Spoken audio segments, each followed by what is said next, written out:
parduot save kaip prekę per storą filtrų rūką. Skaičiuojat svetimus pinigus, bet akis nepamena šviesos skonio.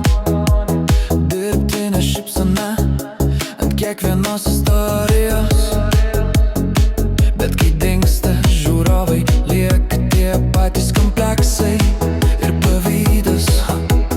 Gal paprasčiau pripažint, kad skauda, negu skaičiuot širdelės ir gyvent pagal save, ne kitus. Ko jūs taip bijot, kad jūs matys tikrus?